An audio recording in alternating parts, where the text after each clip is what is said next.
नमस्कार मित्रों, कैसे हैं आप सभी। आशा करता हूँ कि बढ़िया होंगे और बढ़िया अच्छे से तैयारी कर रहे होंगे। देखिए मित्रों, जिस प्रकार अपन पढ़ रहे हैं भक्ति एवं सूफी आंदोलन टॉपिक पढ़ रहे थे। भक्ति एवं सूफी आंदोलन का एक पार्ट अपन ने बना लिया वीडियो के रूप में और वो वीडियो भी अपलोड हो चुका है, उसको भी आप देख लीजिए। पहले अगर वो वीडियो नहीं दिखाए तो पहले वो वीडियो देख लीजिए और उसके बाद में ये वीडियो देखिए चैनल पर विजिट करके। तो अपना दूसरे पार्ट में अपन पढ़ रहे थे पूर्वी भारत में भक्ति धारा। पूर्वी भारत में भक्ति धारा, तो पूर्वी भारत में संतों के रूप में एक ही नाम आता है चैतन्य महाप्रभु का। संत भक्त संतों में बंगाल के चैतन्य महाप्रभु प्रमुख संत माने जाते हैं। चैतन्य कृष्ण के बहुत बड़े भक्त हुआ करते, ये श्री कृष्ण के बहुत बड़े भक्त हुआ करते थे। इनके अनुसार यदि कोई व्यक्ति भगवान श्री कृष्ण की उपासना करता है और गुरु की सेवा करता है तो माया के जाल से यानी कष्टों से मुक्त हो जाता है। इनका कहना था कि अगर कोई व्यक्ति श्री कृष्ण की भक्ति करता है तो उनको संसार के सभी माया जाल से यानी सभी कष्टों से मुक्ति मिल जाती है और ईश्वर से एकाकार हो जाता है, यानी ईश्वर से उनका तार मिल जाता है और ईश्वर से उनका सीधा संपर्क बन जाता है। ये इनका कहना था चैतन्य महाप्रभु का। चैतन्य ने कर्म कांडों की निंदा की, जो भी कर्म कांड होते थे बाह्य आडंबर वगैरह, उनकी क्या की इन्होंने निंदा की। इन्होंने बताया कि व्यक्ति भक्ति में लीन होकर संकुचित भावना से मुक्त हो जाता है। इनका कहना था कि अगर कोई व्यक्ति भक्ति करे तो उन भक्ति के माध्यम से वो अपनी संकुचित जो भावना होती है, जो अकेला जो महसूस करता है, उनसे वो क्या हो जाता है, मुक्त हो जाता है और वो एक अपने आप को स्वतंत्र मानने लगता है और भगवान से उनका सीधा संपर्क बन जाता है। ये चैतन्य महाप्रभु का कहना था। आगे है महाराष्ट्र में भक्ति धारा। देखिए महाराष्ट्र में भक्ति की धारा की शुरुआत कैसे हुई। महाराष्ट्र में ज्ञानेश्वर, नामदेव, एकनाथ, तुकाराम और समर्थ गुरु रामदास जैसे संत हुए। देखो महाराष्ट्र में भी अनेक संत हुए जिनमें इनका नाम ये प्रमुख है। यहीं पर सखुबाई नामक महिला और सौखा मेला का परिवार भी लोकप्रिय थे। सखुबाई नामक एक महिला थी, भक्त थी, उनका नाम भी लोकप्रिय आता है महाराष्ट्र में। और सौखा मेला परिवार तो बहुत ही फेमस है महाराष्ट्र की भक्ति धारा में। महाराष्ट्र में इस काल में पंढरपुर नाम की एक जगह की बड़ी मान्यता थी। देखो इन पंढरपुर का बहुत नाम आता है, पंढरपुर जगह की बहुत बड़ी मान्यता थी। देखिए था क्या पंढरपुर का नाम विठल नाम के स्थानीय देवता के साथ जुड़ा था। यहाँ पर विठल देवता का मंदिर हुआ करता था और कह सकते हैं अपन ये एक भक्ति के लिए एक अच्छा स्थान बन चुका था महाराष्ट्र में पंढरपुर। यहाँ भक्तगण विठल की पूजा करते थे। विठल को विष्णु का स्वरूप माना जाने लगा। यह भी अनेक जाति और समुदाय के लोग इकट्ठे होकर अपने आराध्य की भक्ति करते थे। आजकल तो पंढरपुर की यात्रा पर हजारों लोग हर साल पैदल चलकर जाते हैं। देखिए पंढरपुर की धीरे धीरे मान्यता इतनी बढ़ गई कि यहाँ पर अब लोग पैदल चलकर आते हैं। इन संतों के विचार आज भी समाज में सजीव हैं। इन संतों के जो विचार इन्होंने प्रस्तुत किए वो विचार आज भी समाज में जो सजीव हैं। भक्ति धारा से संबंधित स्थानों पर आज भी लोग बड़ी तादाद में यात्रा करने जाते हैं पंढरपुर की। और भक्ति धारा से जो भी स्थान जुड़े हुए हैं वहां पर भी लोग यात्रा करने के लिए जाते हैं। आगे है समर्थ गुरु रामदास। समर्थ गुरु रामदास स्वामी रामदास का जीवन समर्थ गुरु स्वामी रामदास का जीवन भक्ति एवं वैराग्य से ओतप्रोत था। इनका जो शुरुआत से ही इनका जो जीवन था वो भक्ति एवं वैराग्य में से ही फला फूला। उनके मुख से सदैव राम नाम का जप चलता रहता था। उनके मुख से सदैव मतलब कहते हैं कि ये जब भी बैठे रहते थे, बैठे क्या मतलब 24 घंटे इनके मुंह से राम नाम का जाप चलता रहता था। वे संगीत के उत्तम जानकार थे। ऐसा माना जाता है कि स्वामी रामदास प्रतिदिन 1200 सूर्य नमस्कार करते थे। देखिए 1200 लगभग अपन 1200 1200 ये सूर्य नमस्कार हमेशा करते थे। इसलिए इनका शरीर है जो अत्यंत बलवान हुआ करता था। मतलब ये दो एक पठान की तरह हुआ करते थे। उनका ग्रंथ दासबोध एक गुरु शिष्य के संवाद के रूप में है। इनका एक ग्रंथ भी है दासबोध, जिनमें गुरु एवं शिष्य के बीच संवाद दिया गया, वार्तालाप बताई गई है। स्वामी जी अद्वैत वेदांती और भक्ति मार्गी संत थे। उन्होंने अपने शिष्यों की सहायता से समाज में एक चेतना दायी संगठन खड़ा किया। देखिए, उन्होंने अपने शिष्यों की सहायता से समाज में एक चेतनादायी संगठन खड़ा किया। कश्मीर से लेकर कन्याकुमारी तक 1100 मठ तथा अखाड़े स्थापित कर स्वराज्य स्थापना के लिए जनता को तैयार किया। इन्होंने कश्मीर से लेकर कन्याकुमारी तक यानी पूरे भारत में 1100 मठ अखाड़े स्थापित कर स्वराज्य स्थापना के लिए जो जनता को तैयार किया। इन्होंने मतलब 1100 मठ और अखाड़े स्थापित किए थे पूरे भारत में। ये छत्रपति शिवाजी के गुरु थे। आप भक्ति व शक्ति के प्रतीक हनुमान के उपासक थे। ये किसके उपासक थे? राम नाम के जप करते थे और हनुमान के उपासक थे। और जो छत्रपति शिवाजी थे मराठा, उनके ये गुरु हुआ करते थे। ठीक है ना। अगले संत है सोखा मेला। अभी अपन ने पढ़ा था सोखा मेला परिवार। महाराष्ट्र के जिन संतों में जाति पाति का भेदभाव मिटाकर भगवान की भक्ति में की, उनमें संत सोखा मेला का नाम सब बड़े आदर से लिया जाता है। देखो, सोखा मेला, इन्होंने ऊंच नीच की भावना का जो अंत किया, इनमें सबसे प्रमुख नाम आता है सोखा मेला का। उन्होंने विठल कृपा प्राप्त थी। ये भी पंढरपुर में विठल जी के जो मंदिर थे वहीं पर आराधना करते थे। संत ज्ञानेश्वर की संत मंडली में सोखा मेला का बड़ा आदर था।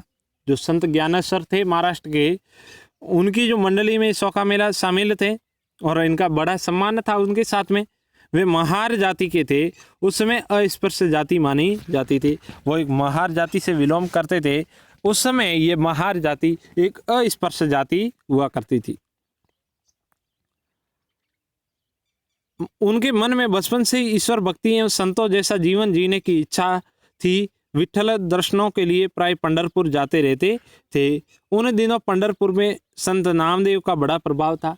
ये मतलब विठल जी के कृपा प्राप्त करने के लिए या फिर दर्शन करने के लिए पंढरपुर जाते थे। और पंढरपुर में उस समय संत नामदेव का बड़ा प्रभाव हुआ करता था। वे विठल के मंदिर में भजन गाया करते थे। नामदेव के अभंग यानी भजन सुनकर सोखा मेला इतने प्रभावित हुए कि उन्होंने अपना गुरु मानने लगे। देखिए, सोखा मेला पंढरपुर जाते थे, नामदेव के भजन सुनकर वो प्रभावित हुए और प्रभावित होकर उन्होंने जो सोखा मेला नामदेव को अपना गुरु मान लिया। उनके पूरे परिवार में संत नामदेव से दीक्षा ली। उनके पूरे परिवार ने संत नामदेव से दीक्षा ली। उनके अभंगों की संख्या लगभग 300 बताई जाती है। अर्थात उनके जो भजन है, भजनों की संख्या लगभग 300 के आसपास बताई जाती है। उनकी पत्नी सोयराबाई भी भक्त थी। इनकी पत्नी का नाम था सोयराबाई। वो भी एक नामदेव की भक्त थी और नामदेव के इनके गुरु थे और ये भी एक भक्त थी। सोयराबाई के अभंग का अर्थ है, देखिए सोयराबाई के जिस प्रकार भजन लिखे हैं, उन भजनों में ये निष्कर्ष निकलता है कि ये प्रभु तेरे दर्शन के करने से मेरे हृदय की सब वासनाएं नष्ट हो गई हैं। देखिए, इनके भजनों में ये अर्थ निकलता है कि ये प्रभु तेरे दर्शन करने से मेरे हृदय की सब वासनाएं क्या हो गई? नष्ट हो गई। सामाजिक परिवर्तन के आंदोलन में सोखा मेला पहले संत थे जिन्होंने भक्ति काव्य के दौर में सामाजिक गैर बराबरी को समाज में के सामने रखा। अपनी रचनाओं से वंचित समाज के लिए खासे चिंतित दिखाई पड़ते हैं। इन्होंने भारत में वंचित वर्ग का पहला कवि कहा जाता है। उनके उपदेशों का सभी लोग बड़े प्रेम से सुनते हैं। उनके उपदेश हैं जो सभी लोग बड़े प्रेम से सुनते हैं। और कहा जाता है कि वंचित वर्ग जिस प्रकार से अस्पृश्य जाति मानी जाती थी, उन जातियों में ये पहले कवि हुआ करते थे और अपने समाज वंचित समाज से लेकर ये खासे चिंतित हुआ करते थे। आगे राजस्थान में भक्ति धारा। राजस्थान में प्रारंभिक काल से ब्रह्मा और सूर्य की पूजा लोकप्रिय रही है। विष्णु के अवतार के रूप में राम कृष्ण की पूजा भी काफ़ी प्रचलन रहा है। राम और कृष्ण की पूजा का जो विष्णु के अवतार माने जाते हैं। साथ ही शिव शक्ति का विष्णु तथा गणेश, भैरव, कुबेर, हनुमान, कार्तिकेय, सरस्वती की भी पूजा होती है। राजस्थान में जैन धर्म का भी काफ़ी प्रचलन है।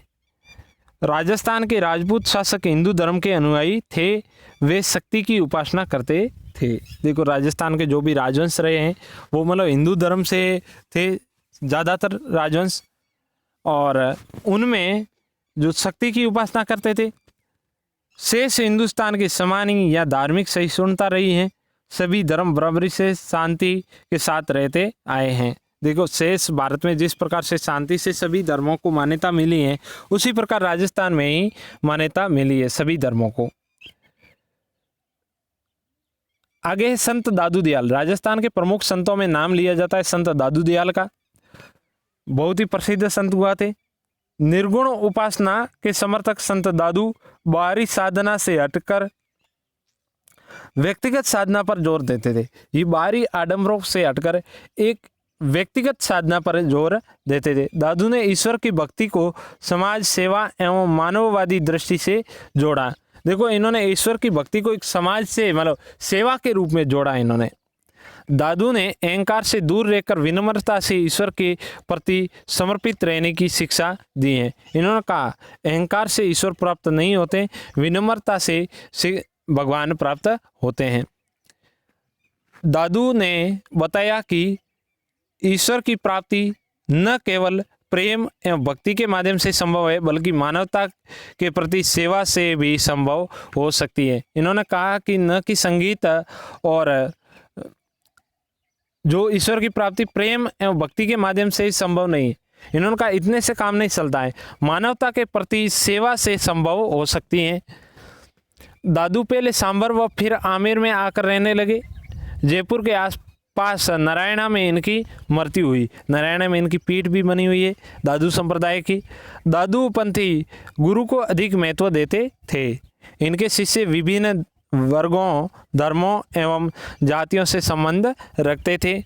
इनकी शिक्षाएं दादू दयाल रिवाणी, दादू दयाल रादुआ में संग्रहित हैं। दादू के अनुसार ब्रह्मा एक है और वह सब जगत में सब जगह व्याप्त हैं। इनका कहना था कि जो भगवान है वो एक हैं और वो सब जगह व्याप्त हैं। और इनकी जो शिक्षाएं हैं वो दादू दयाल रिवाणी और दादू दयाल रादुआ दो ग्रंथ हैं उनमें संकलित किए हुए हैं। अगले संतों में नाम आता है प्रमुख संतों में मीराबाई का। राजस्थान के प्रमुख संतों में इनका नाम बड़े साव से लिया जाता है मीराबाई का।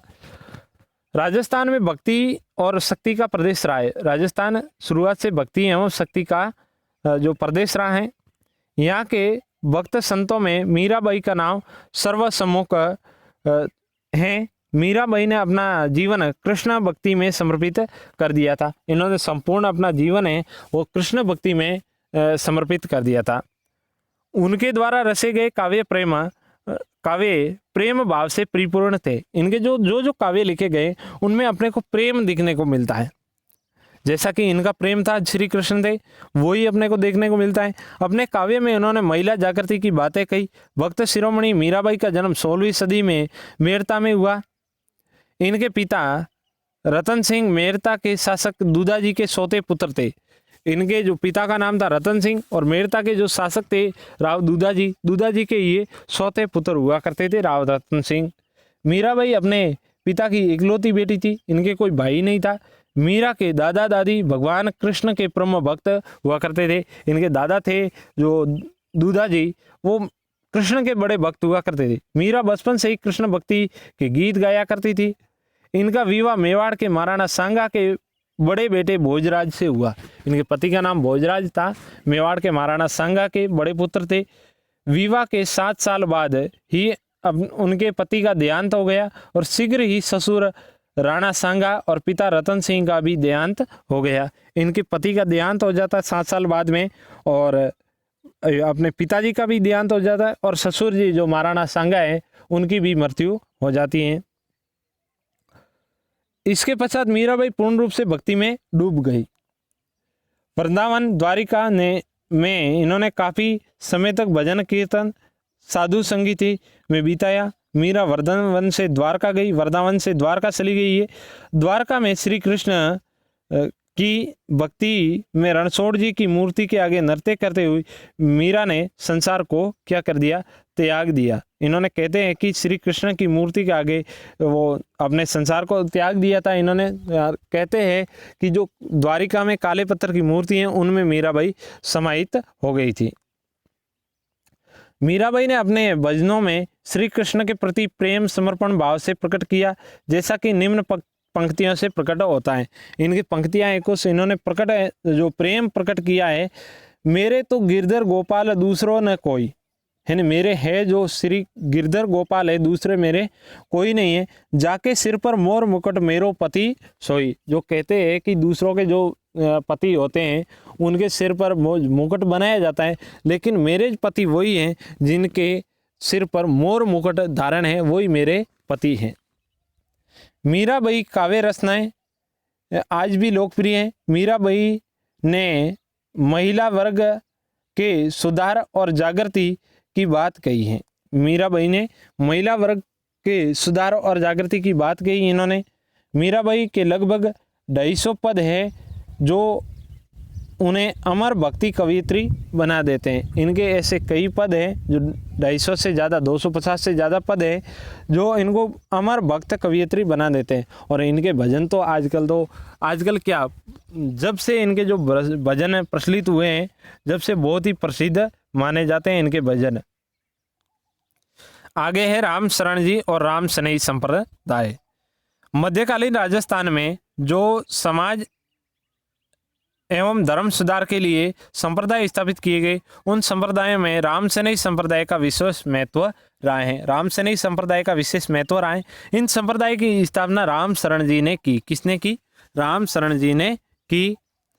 इन संप्रदाय के अनेक केंद्र राजस्थान में स्थापित हुए, जैसे शाहपुरा भीलवाड़ा में इनका केंद्र है, और रेण नागौर में, शाहपुरा भीलवाड़ा में जो संत जो राम शरण जी, जो राम सनई संप्रदाय के संस्थापक थे, इन्होंने ये पीठ स्थापित की थी। रेण नागौर में संत दरियाव जी के द्वारा, और सेंथल बीकानेर में संत हरिदास जी के द्वारा, और खेड़ापा जोधपुर में एक इनकी पीठ है जो संत रामदास जी के द्वारा स्थापित हैं।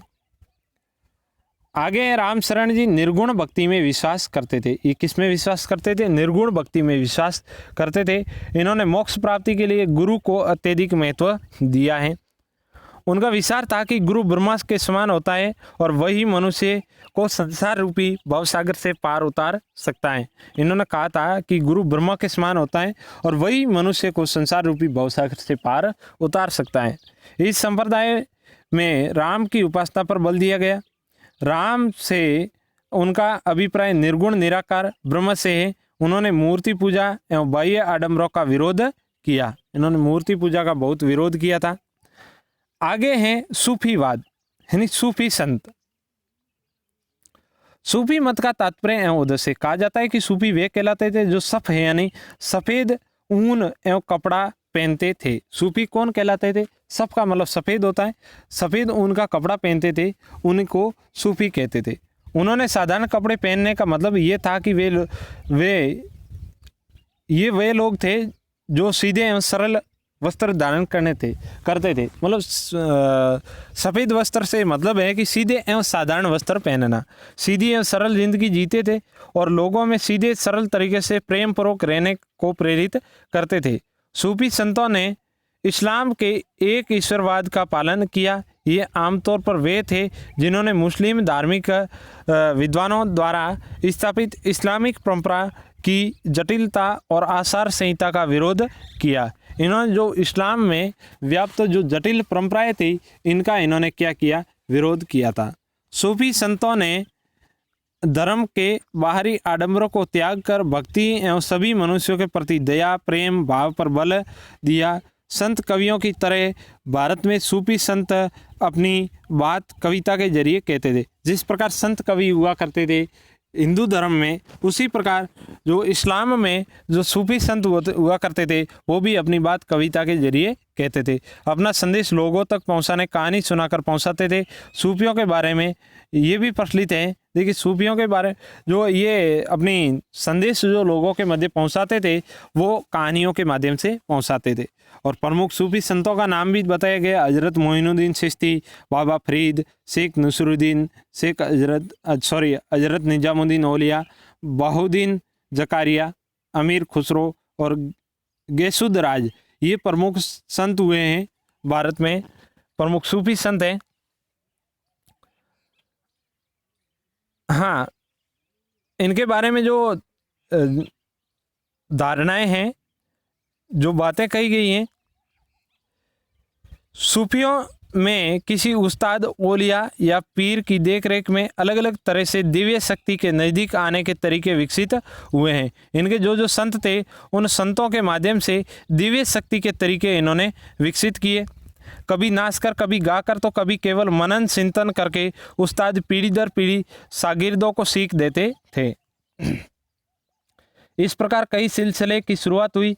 हर सिलसिले का काम करने का, विचारों का अपना ही तरीका होता था। देखो हर सिलसिले का अपना अलग तरीका होता था। धीरे धीरे हिंदुस्तान के मध्य एशिया में सूफी आने लगे। 11वीं सदी तक हिंदुस्तान तक दुनिया के सूफी सिलसिलों का आना जाना लगे। जो 11वीं सदी की बात करते हैं, भारत में सूफी संतों का प्रवेश 11वीं सदी से माना जाता है। उस समय कई सिलसिले तो आज तक महत्वपूर्ण है। उस समय के जो सिलसिले प्रसिद्ध थे वो आज तक महत्वपूर्ण, सिलसिलों का मतलब है जो संप्रदाय प्रचलित हुआ करते थे वो आज तक महत्वपूर्ण हैं। इस तरह सिलसिलों में प्रमुख सिलसिला था चिश्ती सिलसिला। इनमें ओलियों की लंबी कतार रही है जो आज तक चली आ रही हैं। अजमेर में ख्वाजा मोइनुद्दीन चिश्ती, दिल्ली के कुतुबुद्दीन बख्तियार काकी, पंजाब के बाबा फरीद, दिल्ली के हजरत निजामुद्दीन औलिया एवं आज भी महत्वपूर्ण माने जाते हैं। तो ये प्रमुख संत हैं इनके, दिल्ली के बख्तियार काकी है, पंजाब के बाबा फरीद है। और जो ख्वाजा मोइनुद्दीन चिश्ती हैं वो 1192 में कहा जाता है कि भारत आए थे। जो कहते हैं कि मोहम्मद गौरी के समय, जिस प्रकार पृथ्वीराज चौहान और मोहम्मद गौरी का युद्ध होता है, तराइन का द्वितीय युद्ध तराइन का, उस समय ये ख्वाजा मोइनुद्दीन चिश्ती उनके साथ आते हैं। ख्वाजा मोइनुद्दीन चिश्ती 1192 में पूर्वी भारत में आए थे। बाद में इन्होंने भारत में सूफी मत में चिश्ती सिलसिले की शुरुआत की। भारत में कई स्थानों पर घूमने के बाद वे अजमेर में स्थायी रूप से बस गए थे। अजमेर में संत मोइनुद्दीन चिश्ती की प्रसिद्ध दरगाह अजमेर शरीफ के नाम से जानी जाती है, अजमेर शरीफ के नाम से जानी जाती है। इनके मुरीद या साने वाले इन्हें ख्वाजा साहब या गरीब नवाज के नामों से याद करते हैं। जो इनके साने वाले हैं उनको मुरीद कहा जाता है, और मुरीद होते हैं वो इनको ख्वाजा साहब या गरीब नवाज के नाम से जानते हैं। इनके एक शिष्य शेख हमीदुद्दीन नागौरी ने नागौर में सुवल गांव में अपना केंद्र बनाकर इस्लाम धर्म का प्रसार किया। सुवल गांव में शेख हमीदुद्दीन ने इस्लाम धर्म का प्रसार किया। चिश्ती सिलसिला संगीत को ईश्वर प्रेम का महत्वपूर्ण साधन मानता था। संगीत के माध्यम से जो ईश्वर को याद करते थे। ये अगले संत हैं सूफी संत निजामुद्दीन, हजरत निजामुद्दीन औलिया। भारत में सूफी संतों में हजरत निजामुद्दीन औलिया का नाम प्रमुख है, जिनके नेतृत्व में चिश्ती सिलसिले का भारत में विकसित हुआ। एक विशेष धर्म का अनुयायी होते हुए औलिया में धार्मिक और सामाजिक कट्टरता नहीं रही। ये मतलब विशेष सिलसिले से विलोम करते थे तो भी इन्होंने सामाजिक कट्टरता नहीं रखी। हिंदू मुसलमानों की एकता एवं समाज सुधारों में महत्वपूर्ण योगदान रहा है इनका। वे मनुष्य मात्र की एकता के सच्चे प्रतीक थे। हजरत निजामुद्दीन के विचार में संगीत ईश्वरीय प्रेम व सौंदर्य से साक्षात्कार करने का अनूठा माध्यम है। भारतीय भक्ति भावना से भी सूफी परंपरा में अनेक संगीत को प्रोत्साहन मिला है। सल्तनत कालीन प्रसिद्ध लेखक अमीर खुसरो इन्हीं के ही शिष्य हुआ करते थे। जो अमीर खुसरो का नाम आता है, सल्तनत कालीन प्रसिद्ध लेखक हुआ थे, इतिहासकार, और अमीर खुसरो के ये गुरु हुआ करते थे। अमीर खुसरो इन्हीं के शिष्य हुआ करते थे। नई दिल्ली स्थित दरगाह परिसर में हजरत निजामुद्दीन औलिया की मजार के पास अमीर खुसरो की मजार स्थित है। सूफी मतों में कई संप्रदाय हैं, पर भारत में सिर्फ 4 संप्रदायों का महत्व रहा है। ये था कादरी, चिश्ती, सुहरावर्दी और नक्शबंदी। 4 संप्रदाय भारत में प्रचलित रहे हैं। और सूफियों और भक्ति संतों में बहुत समानताएं हैं, जैसे गुरु का महत्व। सूफी एवं भक्ति संतों के बीच में कई समानताएं देखने को मिलती हैं, जैसे गुरु का महत्व, नाम स्मरण, प्रार्थना, ईश्वर के प्रति प्रेम, व्याकुलता, विरह की स्थिति, संसार में क्षणभंगुरता, यानी संसार में अपन थोड़े समय के मेहमान हैं, जीवन की सरलता, सच्ची साधना, मानवता से प्रेम, ईश्वर की एकता एवं व्यापकता आदि भक्ति व सूफी दोनों ही आंदोलनों का आधार रही हैं। भक्ति एवं दोनों सूफी संतों के दोनों के ही भक्ति का आधार रहा है। ये भक्ति आंदोलनों एवं सूफी मत दोनों में ही ईश्वरीय प्रेम के द्वारा मानवता का मार्ग प्रशस्त किया गया है। दोनों में ही जो ईश्वर से मिलने का मार्ग बताया गया है। तो ये थे आज के टॉपिक में अपने संत, सूफी एवं भक्ति आंदोलन। तो मिलते हैं अगले वीडियो में, और वीडियो के साथ जरूर बने रहिएगा। बहुत ही इंपॉर्टेंट होने वाला है मित्रों। अपना जो तैयारी है बहुत एकदम अपन कह सकते हैं दम के साथ तैयारी कर रहे हैं, तो इसमें अपने को होपलेस होने की ज़रूरत नहीं है, बोरिंग होने का कोई क्वेश्चन ही नहीं उठना चाहिए। तो अपन अच्छे से तैयारी करेंगे और बने रहिए हमारे साथ अगले वीडियो तक। जब तक के लिए जय हिंद, जय भारत। और अगला अपना वीडियो आने वाला है, वो होगा इसे नोट्सों के अध्ययन करेंगे और उसके बाद क्वेश्चन आंसर पढ़ेंगे, और ज़्यादा से ज़्यादा वीडियो को पूरे से पूरा देखने का प्रयास करें। और तो मिलते हैं अगले वीडियो में।